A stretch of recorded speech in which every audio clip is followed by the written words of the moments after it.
Salut à tous, j'espère que vous allez bien. Aujourd'hui, on se retrouve ensemble pour une nouvelle vidéo, un tout nouveau format. Ça fait très longtemps que j'avais envie de faire ce genre de format et je suis très content de le partager avec vous aujourd'hui. On va regarder ensemble et on va analyser la crème de la crème. Et comme le dit très bien BMX Media, BBDG. les quoi? Les big boss du game. Et c'est très bon pour votre entraînement, votre progression, de les observer. Car ensuite, vous allez pouvoir tenter de faire exactement la même chose que celui ou ceux que vous appréciez et que vous kiffiez à fond. Parce que ce sont de véritables modèles pour leur technique, leur start et tout ce qui va autour. Aujourd'hui, on va regarder comment la crème de la crème jump les boss. Et pour ça, je me suis servi de Shepparton, une des coupes du monde qui a lieu en Australie en février dernier. On va s'attarder sur la deuxième double de la deuxième ligne droite. Elle est très conséquente et vous allez voir qu'ils ont tous des techniques différentes que vous allez pouvoir reproduire chez vous à la maison.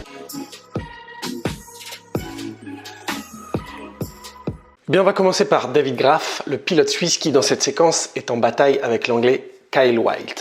Et on va s'attarder aux Suisses. Regardez bien. Donc là, la séquence, elle est au ralenti. Vous voyez qu'il pédale. Il s'arrête très tôt de pédaler, lui, par contre. Et il se prépare, vous voyez, il est vraiment très accroupi au niveau du fessier, des cuisses. Il est vraiment très, très proche du vélo. Si je recule un peu et que je vais en arrière, ce qui est très intéressant, c'est qu'il se déploie peu. Il se grandit peu pour vraiment être très efficace sur le décollage de la bosse. Là où ça devient intéressant, parce qu'avec l'anglais, ils sont vraiment côte à côte, vous avez vu que l'anglais, lui, par exemple, se déploie un tout petit peu plus. Par contre, le suisse ne bouge pas, il est vraiment très bas. Et ça, c'est très intéressant. Il va aller beaucoup plus vite sur l'avant du vélo, vous avez vu. Par contre, les genoux sont peu dépliés. Et ce qui est très intéressant, c'est que derrière, vous avez vu, on a l'impression qu'il passe sous une barrière. Il prend un demi-vélo par rapport à l'anglais. À vitesse réelle, vous voyez, il garde plus d'un demi-vélo. On va s'intéresser à Corben Chara, l'américain. Vous allez voir, il a une très bonne technique de saut. Ce qui est très intéressant, c'est qu'il pédale beaucoup plus tard que le Suisse. C'est que vous vous souvenez, tout à l'heure, le Suisse était très très accroupi. Là, Corben Chara est lui déjà en train de se déplier.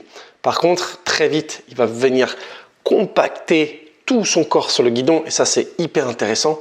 Et derrière, ils vont avoir un peu la même technique, c'est-à-dire pomper la bosse avec l'arrière pour encore descendre le poids et pouvoir gagner de la vitesse. Sans lui, par contre, c'est que vous allez voir, si j'avance, les roues ont à peine touché, qu'il est déjà en train de repédaler. Et ça, c'est intéressant. Et vous avez vu, il a gagné beaucoup de vitesse à l'atterrissage. On reste encore du côté des États-Unis et on va aller avec Connor Fields. Il a une particularité, vous savez, ça bouge beaucoup, ça fait beaucoup de choses avec son vélo. Et là, vous allez voir qu'il a utilisé une toute autre technique qui peut vraiment vous servir. Là, si je recule un peu, ce qui est très intéressant, c'est que vous avez vu la préparation, vraiment. Je vous la remets, c'est très important ça. Vous avez vu, ils prennent le temps de s'accroupir pour vraiment se déployer le peu possible qu'on peut faire en haut d'un décollage. Il laisse le vélo partir tout seul vers l'avant, tranquille, il lui laisse faire son travail. C'est que derrière, par contre, la position tout de suite à l'attaque, à la réception. Donc ça, c'est très très bon.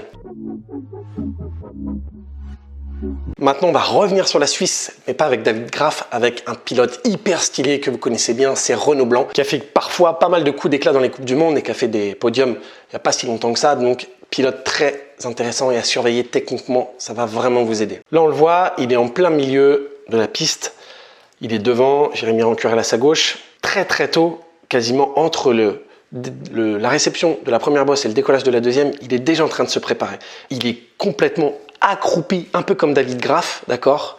Et vous voyez bien qu'il va faire quelque chose de très intéressant. Là, il est en train de se grandir. Tout de suite, il va venir se réécraser sur son vélo. Le vélo va à peine bouger. Vous avez vu que si vous regardez la hauteur entre ses roues et les bosses, elles sont très basses, donc il est en train de raser. Par contre, ce qui est très intéressant, et faites bien attention à ce point, c'est que, regardez bien, il va ramener le guidon vers lui et il va pousser très fort, d'accord? Je vous la remets pour que vous voyez bien. Vous avez vu là, il ramène le guidon vers lui et là, il a toute la puissance nécessaire pour pousser fort. Je la mets au ralenti pour que vous voyez bien. Hop, vous avez vu, vraiment hyper intéressant. Ok, maintenant on passe du côté du numéro 1 du moment, Nick Kiman, et vous le savez, tout comme moi, il va très très vite sur les bosses, il a une capacité à aller aussi vite devant qu'en étant derrière, donc ça c'est quand même une très grosse particularité, et regardez bien comment il passe cette double. Là, il arrive, vous avez vu, lui c'est pareil, un petit peu comme Renaud Blanc, il va prendre l'impulsion très tôt, il reste, vous avez vu, lui il se grandit pas, juste il impacte fort, il impacte très fort, juste il relâche un petit peu avant le décollage pour reprendre fort. D'accord? On regarde le saut, lui aussi va pomper la bosse. Petite particularité par rapport à ce qu'on a vu au début des séquences, son corps forme carrément un Z tellement il est vers l'avant du vélo et ça c'est hyper intéressant parce qu'au moment où il va arriver, il a juste à ramener les jambes et là il va pouvoir repédaler comme on le voit dans la séquence. Et ça c'est vraiment une très belle perf en termes techniques. On repart maintenant du côté des États-Unis avec Jeremy Smith, pilote très fort qui est en train de monter de niveau, deuxième lors des derniers championnats américains derrière Connor Fields. Donc, regardez bien un petit peu sa technique de saut. Pour faire une petite parenthèse, je vais le monter, regardez bien. Au décollage, toujours pareil, vous avez vu, c'est des calques. Vraiment, ils font tous la même chose. Retenez bien ça. Rentrez-le, entraînez-vous vraiment, écrasez votre corps sur les décollages. Je peux vous assurer que ça va vraiment vous aider à prendre de la vitesse. Là, il laisse partir le vélo, bras tendus. Ça veut dire que dans les préférences motrices, c'est-à-dire qu'il a un style terrien. C'est sa préférence à lui. Puis il y a des gens, comme on a vu tout à l'heure, comme David Graff ou Nick Kiman, qui ont une tendance à être un peu plus aériens. C'est-à-dire que dans le saut, ils sont grandis, il y a un pompé, donc on est grand pour pouvoir ensuite reprendre le vélo. À vous de savoir quelle est votre préférence motrice selon vous et dites-le moi dans les commentaires. Mais vous avez vu ce qui est très intéressant, c'est que c'est pas pour ça qu'il perd de la vitesse. Vous avez vu, alors que Vincent Pelluard, qui est avec le maillot de la Colombie, qui lui est en pilotage aérien, là, on voit vraiment qu'il ne reprend pas spécialement de vitesse dessus. Très intéressant ce pilotage. Passe à la suite. Bon, on va terminer par un pilote très cool, très agressif, qui a une faculté à savoir se déplacer et en plus qui est français. Monsieur, oui je l'appelle monsieur, Sylvain André, champion du monde, champion de France en titre.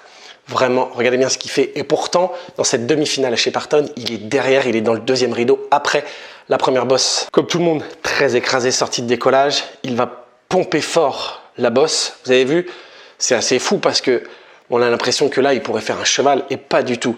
Mais c'est là où je veux vraiment porter votre attention, c'est sur sa réception. Regardez comment regardez ce qu'il va le faire. Il va pousser très très fort. Il va pousser très très fort, ce qui va lui permettre de revenir sur les autres. Et comme il y a une petite place à l'intérieur, finalement là si on regarde, il est 6e. On va voir à combien il sort du premier virage. Je vous la remets. Voilà, il rentre fort dans les bosses, il pousse fort. Et là, il a pris tellement de vitesse qu'il rentre 2e dans le virage. Bon, j'espère que vous avez aimé ce nouveau format. J'ai adoré le préparer. Dites-moi dans les commentaires si vous voulez que je refasse un nouvel épisode. Mettez-moi un petit pouce bleu si vous avez vraiment kiffé. Et moi, je vous retrouve à très bientôt. Ciao. En attendant tes prochaines compétitions, où tu peux t'abonner à la chaîne ou alors regarder d'autres vidéos qui vont t'aider à t'entraîner au mieux, comme celle-ci. À bientôt.